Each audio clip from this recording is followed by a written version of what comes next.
नमस्कार, आप देख रहे हैं न्यूज इंडिया। आपके साथ मैं हूं अभिषेक। नए साल की शुरुआत हो चुकी है। इस साल लोकसभा के चुनाव होने वाले हैं और इसी साल तय होगा कि बीजेपी सत्ता में रहेगी या INDIA अलायंस को जीत मिलेगी। लेकिन चुनाव से पहले शराब नीति मामले में दिल्ली के मुख्यमंत्री अरविंद केजरीवाल और प्रवर्तन निदेशालय यानी ईडी आमने सामने है।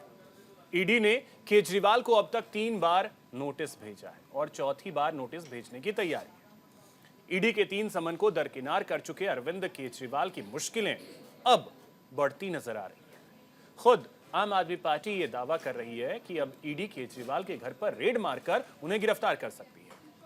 एक तरफ जहां केजरीवाल इस समन को बीजेपी की तरफ से भेजा गया समन बता रहे हैं। उनका कहना है कि लोकसभा चुनाव से पहले यह समन क्यों जारी किया जा रहा है।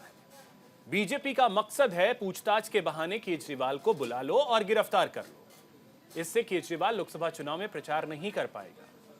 तो वहीं बीजेपी का कहना है कि अगर केजरीवाल सच्चे हैं तो ईडी के बार बार बुलाने पर भी पेश क्यों नहीं हो रहे।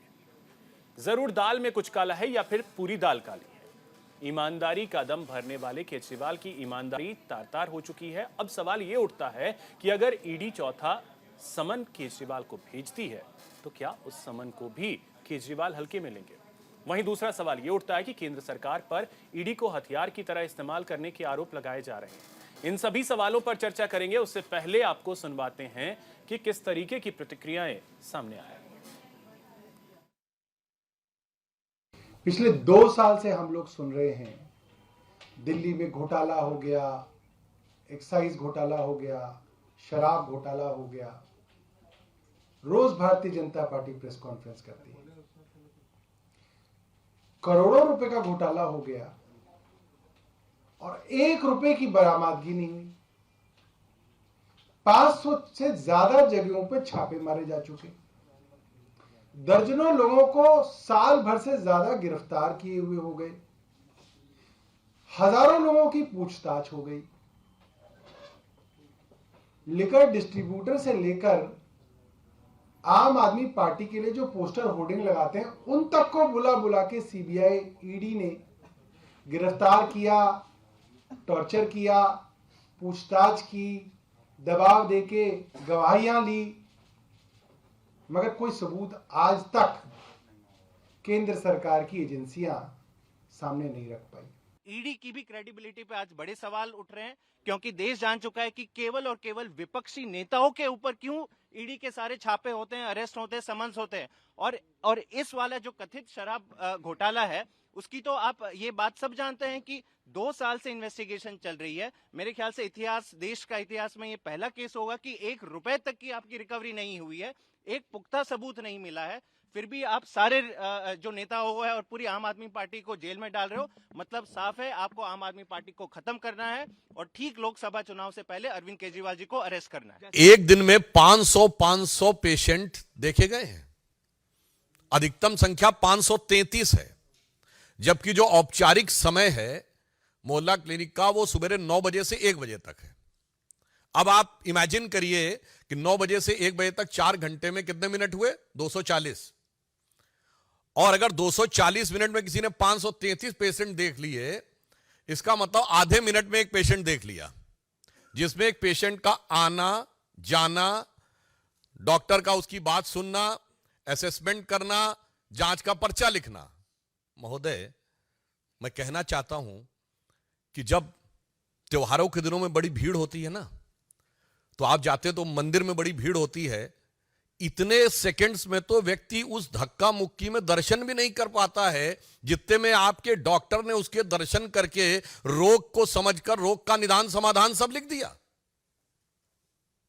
यह है ईमानदारी का नया किरदार। ईडी कहां कार्रवाई करती है? जहां कहीं ना कहीं घोटाला होता है, भ्रष्टाचार होता है, अनियमितता होती है, तो जो करेगा उसके पास तो ईडी जाएगा ही। ईडी कानून के हिसाब से काम करती है, तो क्या भ्रष्टाचार करने वाले, घोटाला करने वालों को कानून छूट दे दे? ऐसी बात तो नहीं है। और क्यों होगा? ईडी को इलेक्शन से क्या मतलब है? इलेक्शन हो ना इलेक्शन हो, ईडी हो, सीबीआई हो या कोई भी संस्था हो, तो उसको इलेक्शन से क्या मतलब है और सरकार से क्या मतलब है? जो भ्रष्टाचार करेगा, जो गलत करेगा, जो अपराध करेगा, उसके पास कानून पहुंचेगी। तो देखिए, आरोप प्रत्यारोप का दौर चल रहा है। अब ऐसे में समन को लेकर सियासी हलचल तेज है। इन सब के बीच दिल्ली के मुख्यमंत्री अरविंद केजरीवाल मीडिया के सामने आए और प्रेस कॉन्फ्रेंस के जरिए उन्होंने क्या कुछ कहा है, वो सुनवाते हैं। शराब घोटाला, पिछले 2 साल से ये शब्द आपने कई बार सुना होगा। 2 साल से बीजेपी की सारी एजेंसीज कई रेड मार चुकी हैं, कई लोगों को गिरफ्तार कर चुकी हैं, लेकिन अभी तक एक भी पैसे का हेरफेर कहीं नहीं मिला, कहीं से एक भी पैसा नहीं मिला। अगर भ्रष्टाचार वाकई हुआ है तो इतने करोड़ों रुपए गए कहाँ? क्या सारा पैसा हवा में गायब हो गया? सच्चाई यह है कि किसी तरह का कोई भ्रष्टाचार हुआ ही नहीं। अगर होता तो पैसा भी मिलता। ऐसे फर्जी केस में आम आदमी पार्टी के कई नेताओं को इन्होंने अभी तक जेल में रखा हुआ है। किसी के भी खिलाफ कोई सबूत नहीं है, कुछ साबित नहीं हो रहा, खुलेआम गुंडागर्दी चल रही है, किसी को भी पकड़ के जेल में डाल दो। अब बीजेपी मुझे गिरफ्तार करना चाहती है। मेरी सबसे बड़ी संपत्ति, मेरी सबसे बड़ी ताकत मेरी ईमानदारी है। झूठे आरोप लगा के, फर्जी समन भेज के ये मुझे बदनाम करना चाहते हैं, मेरी ईमानदारी पे चोट करना चाहते हैं। तो देखिए, आरोप प्रत्यारोप का दौर चल रहा है, लेकिन ईडी ने 3 समन जारी किए, उसमें अरविंद केजरीवाल पेश नहीं हुए ईडी के सामने। अब संभावना यह है कि चौथा समन भी उन्हें मिल जाए।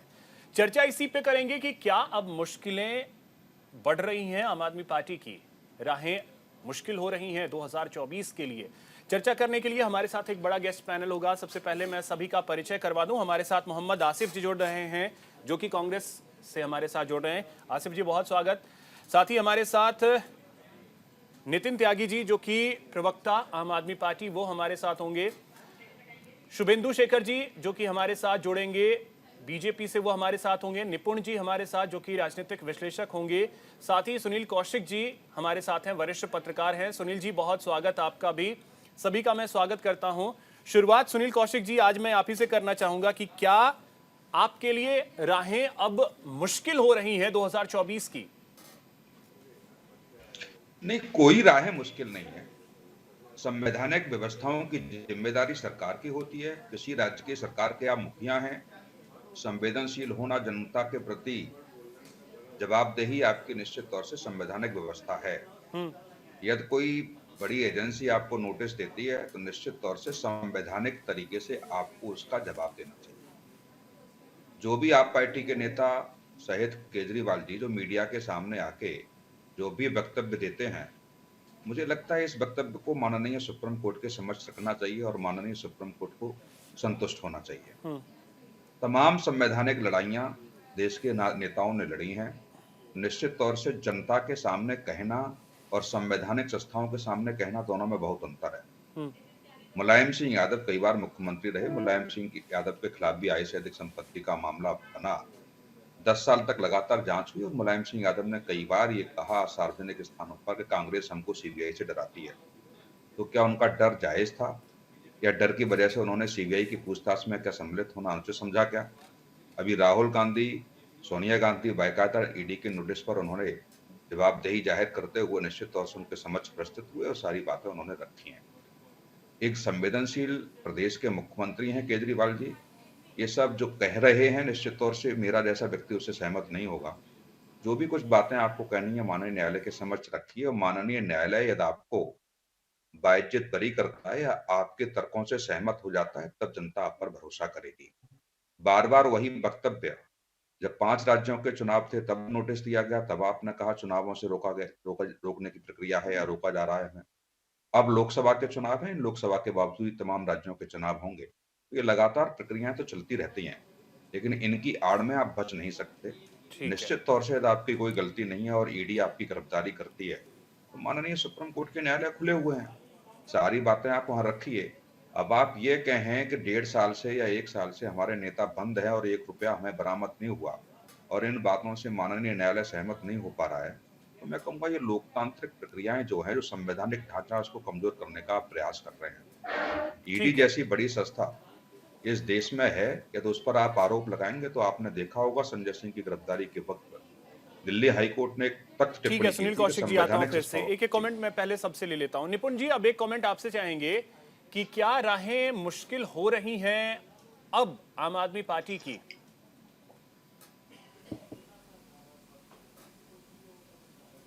होंगी जिस प्रकार के एलिगेशन लगेंगे, और अभी मेरे पूर्ववर्ती कह भी रहे थे, देखिए किसी भी तरीके से मैं अभी केजरीवाल जी का सुन रहा था तो उन्होंने कहा बीजेपी मेरे को गिरफ्तार करना चाहती है।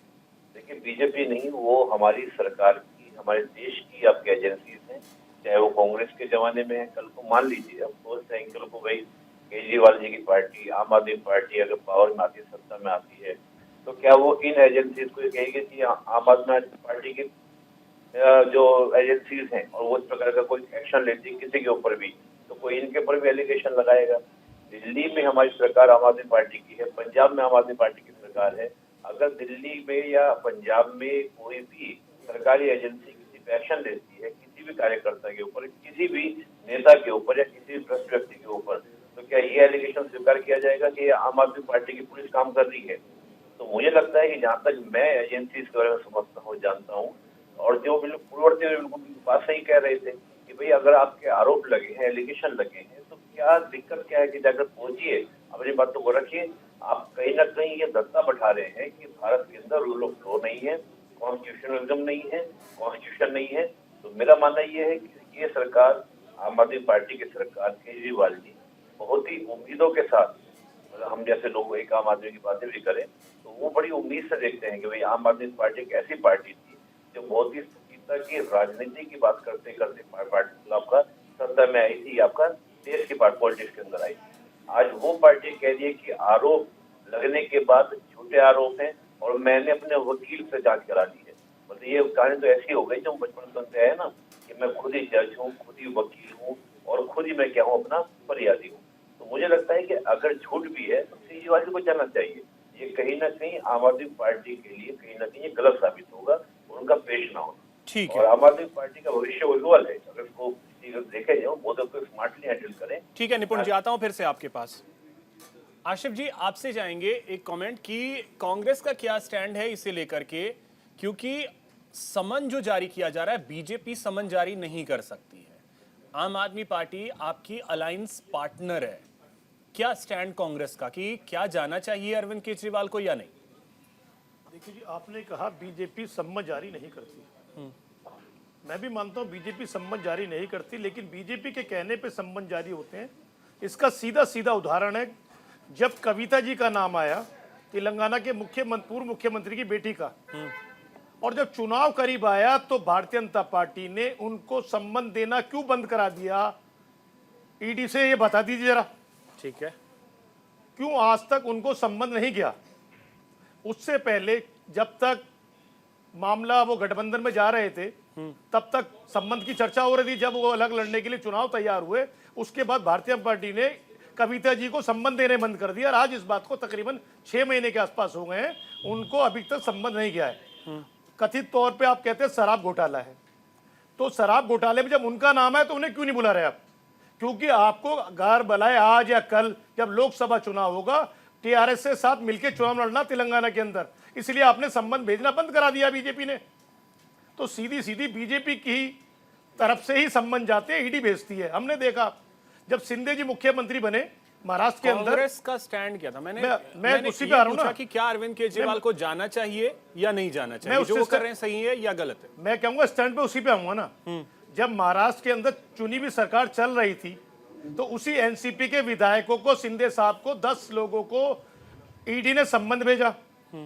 संबंध लगातार जाते रहे। जब रात को उन्होंने सरकार गिरा दी, चले गए, गवर्नर साहब ने चुपचाप आके, जिनकी तबीयत खराब चल रही थी, आए और शपथ दिला दी। जब सरकार बन गई, उस बनने के बाद में महाराष्ट्र के सीएम को, तमाम लोगों को, किसी को कोई संबंध नहीं किया।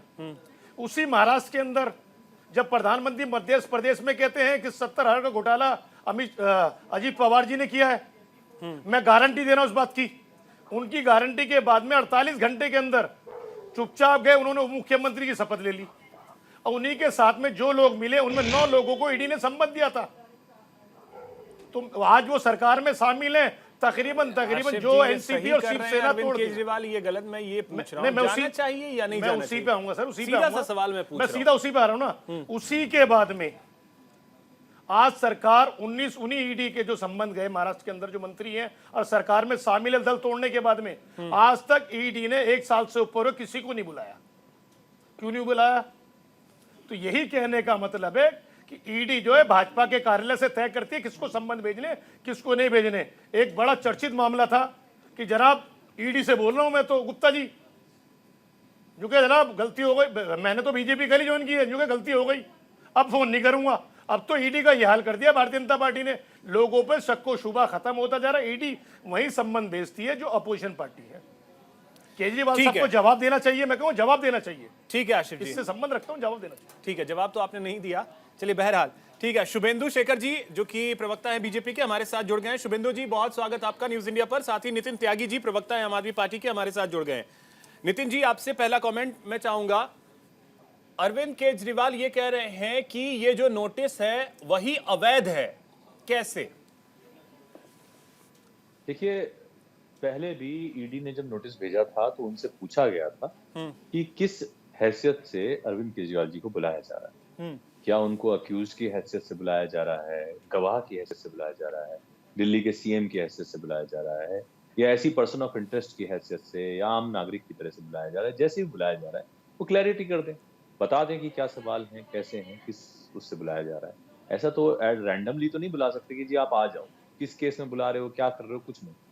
तो इस तरीके से ईडी नहीं बुला सकती। और ईडी से जब पूछा गया तो ईडी उसके बारे में कोई जवाब नहीं दे। एक्चुअली उसके पास कोई जवाब है भी नहीं। ये एक षड्यंत्र रहता है। भारतीय जनता पार्टी को जब जिससे जहां खतरा महसूस होता है उसके लिए वो समन भिजवा देती है, उसके ऊपर दबाव बनाती है, उसको अरेस्ट कराती है, या तो उनके साथ मिल जाओ, नहीं तो अरेस्ट हो जाओगे। देखिए, और बहुत मजेदार बात यह है कि उल्टे सीधे समन भिजवा के, उल्टी सीधी इंक्वायरी लगा के, उल्टे सीधे आरोप लगा के फिर कहते हैं मीडिया में जाके भारतीय जनता पार्टी वाले कि डर किस बात का, डर किस बात का। अरे यही काम रह गया है। डर किस बात का? डर नहीं है हमको। डर होते तो अजीत पवार की तरह बीजेपी ज्वाइन कर चुके होते, छगन भुजबल की तरह बीजेपी ज्वाइन कर चुके होते, शुभेंदु अधिकारी की तरह बीजेपी ज्वाइन कर चुके होते, हिम्मता विश्वास की तरह से बीजेपी ज्वाइन कर चुके होते। डर नहीं है, पर तुम्हारे बनाए हुए ट्रैप में क्यों फंसेंगे? क्या जरूरत है इस तरीके के जो आप ट्रैप बुनते हो, षड्यंत्र रचते हो, षड्यंत्र में अरविंद केजरीवाल फंसे? ये तो कोई जरूरी नहीं कि आप षड्यंत्र बनाए उसमें ना फंसे। ट्रैप है अरविंद केजरीवाल को फंसाने की। एब्सोल्युटली। आप तो ये ट्रैप अरविंद केजरीवाल को फंसाने की नहीं। आप ये सोचिए कि भारतीय जनता पार्टी बहुत साल से दिल्ली में जो लोकल चुनाव होते हैं, चाहे वो एमसीडी के हों, चाहे वो राज्य के चुनाव, वो नहीं जीतती। क्यों नहीं जीतती? क्योंकि उनकी छवि बहुत ही भ्रष्ट पार्टी की है। भारतीय जनता पार्टी हर बार अपने एमसीडी के लिए जो उनके प्रत्याशी हैं वो बदल देती है। क्यों बदलती है? क्योंकि उनकी छवि 5 साल में इतनी खराब हो जाती है, उनको दोबारा नहीं खड़ा कर सकते। भारतीय जनता पार्टी एक बार भी ये नहीं कहती कि हम बहुत ईमानदार हैं। वो सिर्फ और सिर्फ ये चाहते हैं कि एक party with a difference I जिसने कहा कि हम ईमानदारी की छवि लेके आए हैं, हम ईमानदारी से आपके काम पास है, करेंगे। एमसीडी आपके पास है, ठीक है, लेकिन ये सुनिए। ट्रैप क्यों है और कैसा ट्रैप है, इसको जरा सा क्लियर कीजिएगा ना। ये ट्रैप क्या है, कैसा है और क्यों है, मैं जरा ये समझना चाहूंगा। प्रयास इतना है कि आम आदमी पार्टी की छवि को खराब किया जाए। बार बार समन भिजवा के, षड्यंत्र बता के, भ्रष्टाचार बता के, दुनिया भर की इस तरीके की बातें करके आम आदमी की छवि को, केजरीवाल जी की छवि को, इन सब छवियों को खराब किया जाए। भारतीय जनता पार्टी के पास कभी कोई काम करने का मुद्दा नहीं होता कि हमने इतनी प्रोग्रेस कर दी, इतना काम कर दिया। बार एक ही मुद्दे पर शुभेंदु जी ऐसा क्यों कर रहे हैं? हम लोग बार कहते हैं कि जो हम काम कर रहे हैं, ठीक ये है, फर्क है राजनीति का। शुभेंदु जी ऐसा क्यों कर रहे हैं? आप आम आदमी पार्टी की छवि खराब करने की कोशिश कर रहे हैं, ट्रैप में फंसाने की कोशिश कर रहे हैं आम आदमी पार्टी को। अब क्या होता है ना जनाब, जब चोर की दाढ़ी में तिनका मिल जाता है और किसी चोर को जब बुलाया जाता है तो वो कहता है कि ये बुलाने वाले कौन, उसने भी तो चोरी करी, उसको भी बुलाओ। यही काम केजरीवाल जी कह रहे हैं, भागे भागे फिर रहे हैं और पूरे दिल्ली में भाग रहे हैं। जब 23 तारीख को बुलाया गया था, 23 नवंबर को, तब आपने कहा चुनाव में जाना है, तभी आप कह देते हैं कि इलीगल है, तब आपने नहीं कहा। फिर जब 22 दिसंबर को बुलाया गया तब आप कहते हो कि हमको विपश्यना में जाना है। मेरा क्या तो कहना है कि तिहाड़ जेल में बहुत अच्छी विपश्यना हो सकती है, चलो छोड़ो उसको भी। अब आपने तीसरा बहाना लगा दिया कि मैं प्रश्न पूछूंगा। अरे उल्टा चोर कोतवाल को डंडे, इतनी बड़ी बेईमानी के लिए हर दिन बेईमानी, हर दिन घोटाला, और उसके बाद आपके संजय सिंह, मनीष सिसोदिया, आपके संजय सिंह, मनीष सिसोदिया, और उसके बाद ये विनय नायर, ये लोग क्या कह रहे थे कि ये जो हमारे पास जो हमको भेजी गई है नोटिस ईडी की, वो इलीगल है, और कोर्ट ने भी बेल नहीं दी। 56 टाइम्स नीचे से लेके ऊपर तक तीनों चारों लोगों को आपको, आप बीच में ना बोले जब मैं बोल रहा था, जब आपको समय दिया जाएगा, आपको समय दिया जाएगा, बीच में मत बोलिए। आपकी पूरी बात सुन रहा था, आपकी पूरी बात सुनना था, अब आप पहले सुन लीजिए फिर जवाब दीजिएगा। इन तीनों चारों लोगों ने यही कहा कि इलीगल है। ईडी कौन होता है हमसे पूछने वाला? कहां पैसा मिला मेरे घर में? और हाई कोर्ट ने कहा कि मनीष सिसोदिया मास्टरमाइंड है। सुप्रीम कोर्ट ने बेल नहीं दी, हर जगह पे बेल रिजेक्ट हो रही है। ईडी और सीबीआई हमारी हो सकती है, मानता हूं, आप कहते हो तो 1% मान लेता हूं, पर क्या कोर्ट भी हमारा है? अरे जनाब शर्म करो आप लोग। इतनी शर्म आ चुकी है कि आपको कहते हैं मध्य प्रदेश में, राजस्थान में या छत्तीसगढ़ में इतने वोट भी नहीं मिले कि नोटा से ज्यादा आपको वोट नहीं मिले, और आप कह रहे हो कि आपके काम की बहुत बड़ाई हो रही है। दिल्ली में दवाएं नकली, दिल्ली में घोटाले के घोटाले, कल वन विभाग का घोटाला 234 करोड़ का, आज मोहल्ला क्लिनिक के अंदर, डिस्पेंसरी के अंदर जो पैथोलॉजी में टेस्ट हुआ है वो 250 करोड़ का घोटाला। आप करोगे क्या? घोटालों की सरकार बनाते हो और कहते हो हमको प्रश्न बताओ। प्रश्न आपको कोई नहीं बताएगा। यदि आप शुभेंदु जी विपक्ष का ये भी पूछना है कि फिर ये ईडी जो है वो एनसीपी के बाकी जो विधायक जो आपके साथ आ गए उनके घर पे फिर क्यों नहीं जाती है? बाकी मैं आपको एक दो एग्जांपल देता हूं। अभी इन्होंने शुभेंदु अधिकारी का नाम लिया एग्जाम्पल के तौर पे। दूसरा एग्जाम्पल मैं देता हूं नारायण राणे का। शुभेंदु अधिकारी बीजेपी की पार्टी में है, प्रदेश अध्यक्ष है। आज तक वेस्ट बंगाल के अंदर ममता बनर्जी ने क्यों नहीं एक भी एफआईआर करी? ईओडब्ल्यू के अंदर एक भी एफआईआर क्यों नहीं हुई? ईडी आपके अंडर में आता है, इसलिए ईडी आपके अंडर में आता है। ठीक है, ठीक है। यहां पे वक्त है एक छोटे से ब्रेक का। इस चर्चा को हम जारी रखेंगे, जल्द लौटते हैं। ब्रेक के बाद एक बार फिर से आप सभी का स्वागत है। हम चर्चा कर रहे हैं कि क्या आपकी मुश्किलें अब बढ़ती जा रही हैं, राहें मुश्किलों से भरी हैं 2024 लोकसभा चुनाव की। हमारे साथ एक बड़ा गेस्ट पैनल है। एक बार फिर से मैं सभी का स्वागत कर रहा हूं। ब्रेक पर जाने से पहले नितिन जी बोल रहे थे, नितिन जी रिप्लाई करना चाह रहे थे शुभेंदु जी का। नितिन जी रिप्लाई कीजिए, उसके बाद फिर मैं आगे बढ़ूंगा। नितिन जी, इसका टॉपिक है ना, क्या मुश्किल होंगी आपकी राहें। आपकी राहें तो 9 साल से, जब से सरकार बनी है, जब से भारतीय जनता पार्टी पूरी तरीके से दिल्ली में हारी है, तब से हमारी राहें मुश्किल ही है। जो काम भी करना चाहते हैं, आज तो चलो ठीक है, सब कुछ कब्जा ही लिया है एलजी के माध्यम से भारतीय जनता पार्टी ने दिल्ली में, लेकिन उससे पहले भी हालत यही थी कि जो है दिल्ली में काम नहीं करने दिया जा रहा था। ये तो चलता ही है, पूरी पब्लिक देख रही है कि किस तरीके से लड़ के पब्लिक के लिए काम यहाँ पे करने पड़े दिल्ली के अंदर, और डेफिनेटली आगे भी करते रहेंगे। मेरा ये कहना था कि जो है क्या जरूरी है कि आप इस तरीके से जाल बिछाएं ईडी के माध्यम से, और उस जाल में हम फंसे नहीं फंसे तो आप कहें कि भाई क्यों नहीं फंस रहे हो। और अगर ईडी अरेस्ट कर ही लेगी, क्योंकि लाजमी है कि करेगी, आपका आदेश है तो करेगी, तो अरेस्ट करेगी तो तुम भ्रष्टाचारी। आप पीएमएलए कानून के बारे में क्यों नहीं बताते कि पीएमएलए कानून ये? नितिन जी रहने दीजिए ना, कर ले गिरफ्तार, क्या दिक्कत है? अगर हम सही हैं, कोर्ट हमें रिहा करेगी, कोर्ट से बढ़ करके तो कोई नहीं। 2 साल पड़े रहेंगे ना जेल में, पड़े रहे हैं, हमारे और लोग भी पड़े हुए हैं, इसमें कोई दिक्कत थोड़ी है। आपको तो दिक्कत नजर आ ही नहीं रही इसमें, बहुत अच्छी बात है।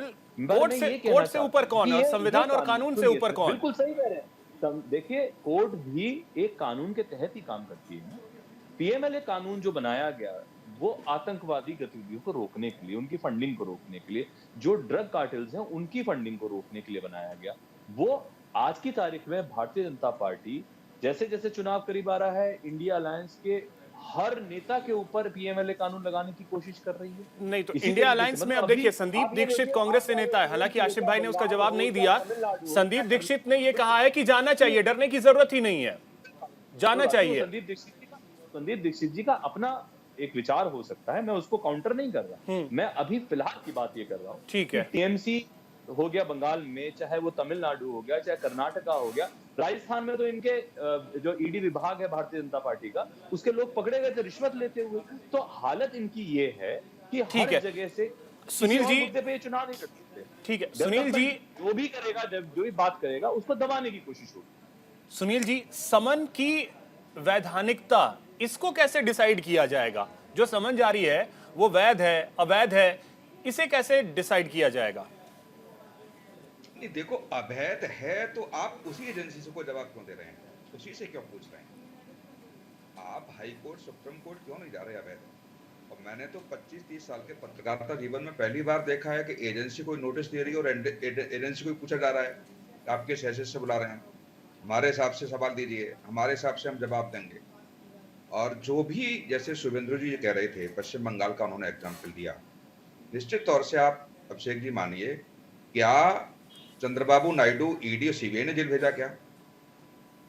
यदि आपकी सरकारें हैं स्टेट में और आपकी कुव्वत है और आपके हिसाब से आपके पास कोई सबूत है उनके खिलाफ, तो बीजेपी के नेताओं को भी आप जेल भेजिए। कौन रोक रहा है आपको बीजेपी के नेताओं को जेल भेजने से? आप देखिए कि चंद्रबाबू नायडू के खिलाफ स्टेट एजेंसी ने जांच की और वह उनको जेल भेजा। बिल्कुल, कोई ईडी सीबीआई का वहां नहीं है। तमाम राज्यों में, राजस्थान में आपकी सरकार रही, आप सिंधिया मैडम पर तमाम आरोप लगाते रहे, आपने क्यों नहीं बीजेपी के नेताओं को जेल भेजा? मध्य प्रदेश में आपकी 15 महीने सरकार रही, छत्तीसगढ़ में 15 साल पुरानी सरकार को उखाड़ फेंका आपने और तमाम आरोप आपने लगाए थे रमन जी पर, और जब आपकी 5 साल सरकार आई तो आपने बीजेपी के तमाम नेताओं को जेल क्यों नहीं भेजा? दूसरी बात, जिन नेताओं को बीजेपी बचाने का प्रयास कर रही है, और 1% मान भी लिया जाए, हो सकता है कि सत्ता का दुरुपयोग बीजेपी कर रही हो, आप उनके खिलाफ माननीय न्यायालय क्यों नहीं जा रहे? चाहे आप महाराष्ट्र का दे लीजिए, चाहे असम के मुख्यमंत्री का आप ले लीजिए, तमाम बहुत सारे आपके पास एग्जाम्पल है महाराष्ट्र के, आप जाइए ना। ये इसी लड़ाई के लिए तो आप राजनीति में आए हैं, इसी लड़ाई के प्रति तो आपकी जवाबदेही बनती है। बोलिए कौशिक जी, आता हूं। नितिन जी रुकिए, मैं वही कह रहा हूं, इसी लड़ाई के लिए आप आए हैं। और तमाम नेताओं को मैंने देखा है। अमित शाह की गिरफ्तारी कैसे हुई थी, क्या जब कांग्रेस की सरकार थी, पूरे देश ने देखा। आपको उन संवैधानिक एजेंसियों का आप देखिए नितिन त्यागी जी, आज केजरीवाल कर रहे हैं, कल स्थानीय पुलिस को नोटिस दे, केटीएस पुलिस दे, जनता भी कहने लगेगी हम तो भाजपा के हैं, अब आपकी सरकार है इसलिए आप कर रहे हैं।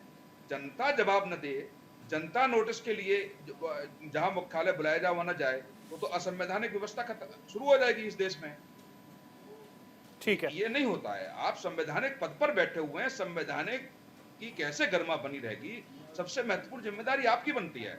और संजय जी मेरे साथ एक बार डिबेट में बैठे थे, संजय सिंह ने क्या कहा आप सुन लीजिए, 24 घंटे मुझे सीबीआई ईडी दे दीजिए। अमित शाह और मोदी को मैंने 24 घंटे में अंदर न भेजा तो मेरा नाम भी संजय सिंह नहीं। तो ये कौन सी राजनीति है? क्या ऐसा थोड़ी होता है कि ईडी और सीबीआई को सरकारें चलाती हैं? या तो कोई भी एजेंसी हो, मैं ईडी सीबीआई को भी सम्मिलित ठीक है निपुण जी। अब एक चीज, व्यवस्थाएं हैं। ठीक है कौशिक जी, निपुण जी, अब एक चीज मैं आपसे समझना चाहूंगा कि क्या हमारा कानून और संविधान ये कहता है कि अगर पूछताछ के लिए कोई एजेंसी आपको बुला रही है तो आपको सवाल भी बता दें, रीजन भी बता दें, सब कुछ पहले ही बता दें, उसके बाद फिर आप आइए पूछताछ के लिए? क्या ऐसी कोई प्रक्रिया है क्या? नहीं, अभी देखिए मैं बड़ा इंटरेस्टिंग, अभी त्यागी जी ने जो हमारे आप आदमी के पता है, उन्होंने एक बड़ी इंटरेस्टिंग बात बोली कि पीएमएलए जो कानून है वो टेररिस्ट के लिए जो फंडिंग होता है उसको रोकने के लिए है, लेकिन वास्तविकता ये है कि जो पीएमएलए एक्ट जो है वो मनी लॉन्ड्रिंग के लिए है। टेररिस्ट से भी आपका मनी लॉन्ड्रिंग का काम आता है, सब चीज आती है, मनी लॉन्ड्रिंग के लिए, यानी कि जो व्हाइट मनी बनाई जाती है, ब्लैक मनी को, उसको रोकने के लिए पीएमएलए एक्ट है। तो कम से कम हम लोग नेशनल टीवी पर बैठकर इस प्रकार का बयान तो न दें जो हाथों हाथ पकड़ लिया जाए, खासतौर से उन लोगों के सामने जो लोगों को बहुत साल से पढ़ रहे हैं, पढ़ा रहे हैं, जानकार हैं। अरे साहब आप ये बताइए, पीएमएलए बनाने का जब बनाया गया था किस लिए बनाया गया था, उसके लिए मैंने बताया, उसका तो नाम ही है प्रिवेंशन ऑफ मनी लॉन्ड्रिंग। उसका नाम बताइए क्या, नाम ही क्या उसका? Money prevention of money laundering आती है ना। तो मनी लॉन्ड्रिंग टेररिज्म के लिए होता है, वो तो टेररिज्म के लिए मनी लॉन्ड्रिंग एक्ट के लिए PMLA prevention of money laundering act, money laundering को रोकने के लिए। छोड़ दीजिए, आप देखिए टेररिज्म के लिए क्या मुझे मानते हैं कि भारत के लोग आपका ब्लैक मनी को टेररिज्म फैलाते होंगे? टेररिज्म हमेशा बाहर से प्रोवाइडेड होता है, आप इसको छोड़ दीजिए। मैं बहस नहीं करना चाहता, मैं आपकी बस एक बात को दुरुस्त करना चाहता था, क्योंकि जनता में कई बार भ्रम फैल जाता है कि अच्छा टेररिस्ट वाला एक्ट लगा दिया केजरीवाल जी के ऊपर, ऐसा नहीं है। और मैं आम आदमी पार्टी के अगेंस्ट नहीं हूं, मैं एक बात कह रहा हूं, देखिए बात सुनिएगा। आपने कहा कि 2 साल के लिए केजरीवाल जी जेल में चला जाएंगे। अरे राम जी भी तो गए थे 14 साल के लिए वनवास पे। आप अगर 2 साल के लिए जेल में जाएंगे, आपके नेता की छवि बहुत बड़ी बनेगी। आप क्या कर रहे हैं? आप रूल ऑफ लॉ को ब्रेक कर रहे हैं, आप संविधान को ब्रेक कर रहे हैं। आप जो भी बात मेरे पूर्ववर्ती बोल रहे थे, पत्रकार साहब जो है बोल रहे थे, बिल्कुल सही बात है। कल को मेरे पर कोई केस हो जाए, मैं भी कह दूंगा कि ये तो आम आदमी पार्टी की पुलिस है और इन्होंने मेरे को क्या कर दिया, जेल में डाल दिया। भाजपा की पुलिस है, मुझे जेल में डाल दिए। ऐसे तो सब लोग करने लगेंगे। क्या आप ये मैसेज देना चाहते हैं देश के सामने? और ये बात सही है कि बीजेपी को ये बात जवाब देना पड़ेगा कि बीजेपी एक वॉशिंग मशीन क्यों बनी पड़ी है कि भाई कोई भी करप्शन वाला बंदा आ जाता है उसके ऊपर जांच हो जाती है, कोई भी बात है। लेकिन एक बात आम आदमी पार्टी को मुझे तर्क समझ कभी नहीं आया कि भाई उनको जेल में डाल लो तो हम जेल में जाने को तैयार हैं।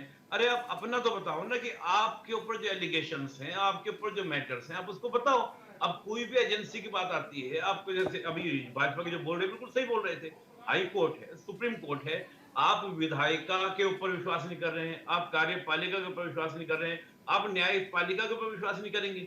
मैं मानता हूं कि कोई भी पार्टी है अगर उसके पास में पावर है तो उसका यूज भी होता है, मिसयूज भी होता है। हम क्या ये कह देंगे कि इंदिरा गांधी ने जो इमरजेंसी लगाई वो पूरा सत्ता का पूर्ण दुरुपयोग किया था, मिसयूज किया था? ऐसा तो एलिगेशन किसी के ऊपर लगा सकते हैं। हम नेहरू जी के ऊपर बहुत सारे आरोप लग जाएंगे, इंदिरा जी के ऊपर लग जाएंगे, अटल जी के ऊपर, बिल्कुल सवाल अगर खुद पे उठे तो ऐसा नहीं है कि सामने वाला गलत है तो पहले उसे पकड़िए, उसके बाद आप मेरे से हिसाब कीजिएगा, ऐसा तो नहीं हो सकता है। ठीक है आशिफ जी, अब देखिए जिस तरीके से समन को इग्नोर किया जा रहा है, 3 समन हुए, उसे इग्नोर किया गया। खबर यह है कि चौथा समन भी आ जाएगा। जो अभी निपुण जी कह रहे थे या कौशिक जी कह रहे थे, इससे तो व्यवस्था बिगड़ेगी। कल के डेट में अगर थाने में किसी को पूछताछ के लिए बुलाया जाएगा किसी भी मामले को लेकर के, वो वही कहेगा कि भैया किस लिए बुला रहे हो, क्यों बुला रहे हो, तो फिर तो इससे व्यवस्थाएं बिगड़ेंगी। देखिए, हम तो शुरू से कह रहे हैं राजनीतिक तरीके से ईडी का इस्तेमाल हो रहा है। अभी जब 5 राज्यों के चुनाव हो रहे थे तो चुनाव के दौरान में, चुनाव से 8 दिन पहले किस तरीके से ईडी ने संबंध दिया भूपेश बघेल जी को महादेव ऐप के नाम पर, किस तरीके से पूरे चलते चुनाव को डिस्टर्ब किया नरेंद्र मोदी जी ने ईडी का सहारा लेकर, किस तरीके से आज चुनाव को 2 महीने निपट गए हैं झारखंड छत्तीसगढ़ के, अभी तक दोबारा नोटिस क्यों नहीं दिया? इसलिए नहीं दिया ना कि पूरी तरह ईडी का राजनीतिकरण कर दिया भारतीय जनता पार्टी ने। किस तरीके से विश्वास में लिया जाए ये बताइए ना ईडी को। अब तो ये एजेंसी डिसाइड करेगी या बीजेपी डिसाइड? अब तो बीजेपी डिसाइड कर रही है। हम कह रहे हैं चलते चुनाव में 8 दिन पहले मोदी जी कहते हैं ऐप में घोटाला हुआ, महादेव ऐप के अंदर, ईडी नोटिस दे देती है। उसके बाद में ईडी को आज तक नहीं पता मैं करना क्या भूपेश जी के साथ में, कोई नोटिस नहीं, दोबारा नहीं बुलाती। चुनाव के दौरान में दूसरे नेताओं को, पार्टी के नेताओं को, इंडिया गठबंधन के नेताओं को भ्रष्ट साबित करना मीडिया के द्वारा भारतीय जनता पार्टी का काम है। मोदी चिल्ला चिल्ला के कहते हैं भ्रष्ट है, भ्रष्ट है, उसके बाद कुछ नहीं होता।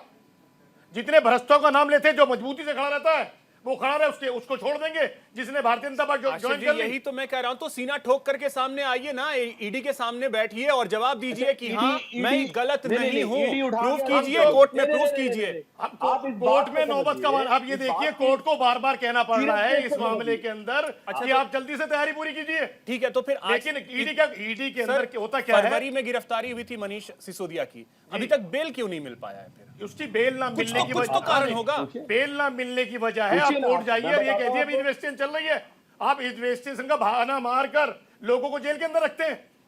आप ये देखिए ना, मैं फिर कहूंगा जो एमएलए का मामला महाराष्ट्र के निमट जाना चाहिए था 15 शिवसेना के एमएलए का, वो कोर्ट के अंदर सुप्रीम कोर्ट में, और वो भी तारीख अगली पड़ी है।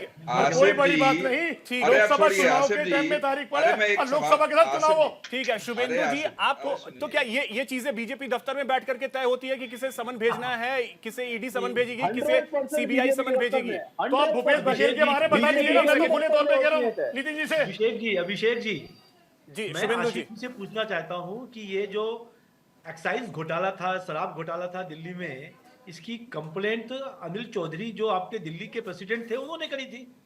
अब क्या हो गया?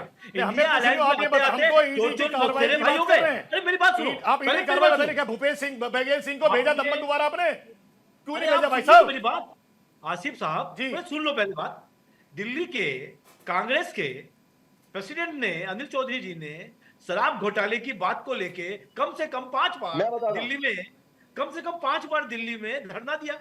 और एक्शन नहीं हो रहा, बता रहे हैं। बिल्कुल ठीक और बात। आज यदि ईडी ने बुलाया है केजरीवाल को, मैं बताऊं उसके बारे तो में? आप मैं नितिन बताऊं? जी, भाई एक सेकंड को- आ रहा हूं। आप- नितिन जी, एक अब सेकंड, आप एक तेरे सेकंड। भाई हो गए हो, इंडिया अलायंस में आ गए हो, इसलिए आप नहीं पूछोगे। आप सुरेंद्र जी जाना बता चाहिए दीजिए कि नहीं भूपेश जाना बघेल चाहिए? जी को क्यों सम्मन दोबारा नहीं भेजा गया और उसका 6 जवाब महीने देना चुनाव होगा, कभी लेकिन जवाब नहीं, जवाब तो पहले आपको तो देना पड़ेगा। चाहिए। अगर जवाब नहीं आसिफ देंगे तो हम साहब, जरूर कहेंगे बघेल साहब भारतीय का जनता भी जवाब पार्टी के देता हूं। कार्यालय से ईडी काम कर रही है। जिस नेता को दिल करता है ईडी को आसिफ नोटिस भिजवा साहब, देती है भाजपा।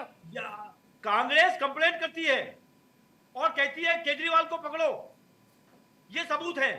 और जब ईडी उसको वो भेजती है केजरीवाल को नोटिस, तो कांग्रेस ने चूकी।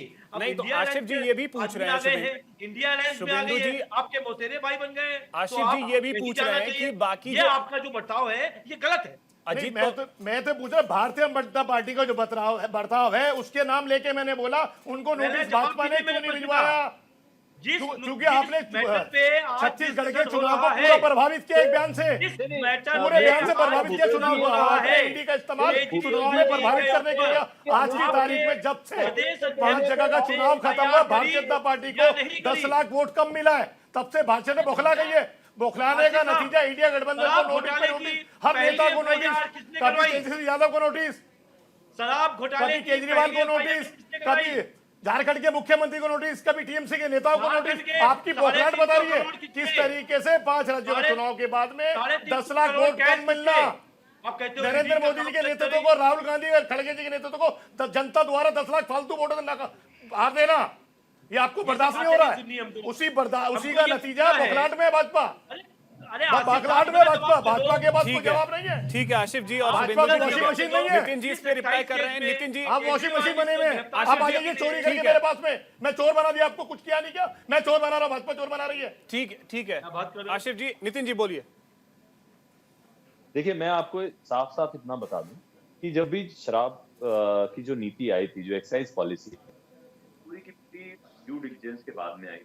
कई बार एलजी साहब ने उसमें ऑब्जेक्शन लगाया, ऑब्जेक्शंस को पूरा किया गया, उसके बाद एलजी साहब के अप्रूवल के बाद ही वो आई। इसमें कभी किसी एलजी के बारे में क्यों नहीं पूछा गया? भी एलजी साहब से क्यों नहीं पूछा गया? अल्टीमेटली सिग्नेचर तो उनके पूरे के पूरे एलजी के स्टाफ के सिग्नेचर थे। पूरे एलजी का जो है ड्यू डिलिजेंस उनके पूरे के पूरे स्टाफ ने किया होगा। इसके अंदर शराब नीति जो भी आई थी उससे प्रॉफिट होता है दिल्ली सरकार, उसको रोकने की कोशिश एलजी ने जरूर करी, वो ठेके नहीं खुलने देने की कोशिश की, सब कुछ इस तरीके से किया गया। और उसके बाद में आरोप लगे। उसके बाद कहीं पे भी देखिए ईडी का काम क्या होता है, पीएमएलए है, prevention of money laundering act, उनका है कि मनी की ट्रेल को पकड़। 1 रुपया आज तक कहीं से बरामद नहीं हुआ। 500 से ज्यादा रेड उन्होंने मारी है, हजारों उनके एक चीज है सर, लोग हैं इसमें लगे, अधिकारी इसमें लगे हुए हैं, इस पूरी की पूरी नितिन जी मामला कोर्ट में है, अंदर लगे हुए लगभग 300-325 करोड़ की मनी ट्रेल की बात तो आ रही है ना। आप जब भी ऐसी बात होती है उसको बीच में काट देते हैं। नहीं ठीक है आप बोल लीजिए, 10 सेकंड में बोलिए 10 सेकंड में क्या बोलिए। आप बात तो पूरी सुन, एक भी सबूत आज तक नहीं दे पाई। बार कहते हैं इन्वेस्टिगेशन में बाधा पड़ेगी, सिर्फ इसलिए बेल ना दी जाए, और सिर्फ इसीलिए बेल नहीं मिल रही है। ये बात बताइए आप झूठ बोल रहे हो आप चैनल के ऊपर। उन्होंने लिखा है, झूठ बोल रहे हो चैनल के ऊपर आप बैठ के यहाँ पे। त्यागी जी झूठ बोल रहे हैं। Word concocted. सर भूपेश जी अगर पढ़े लिखे हैं तो जो बेल कैंसिल हुई थी मनीष सिसोदिया जी की, क्या उसमें सुप्रीम कोर्ट ने लिखा है कि नहीं लिखा है कि ये जो किकबैक है वो पूरा का पूरा कॉन्कॉक्टेड स्टोरी है? 12वें पेज में लिखा हुआ है, उसमें आपने पढ़ा नहीं, उन्होंने एक्सेप्ट किया, झूठ बोल रहे हैं। उन्होंने एक्सेप्ट किया 350 करोड़ की मनी ट्रेल सामने है, उसपे उन्होंने डिक्लेयर किया। और झूठ बोल रहे हो आप झूठ बोले, चोरी करने के बाद उल्टे लोग को डटे।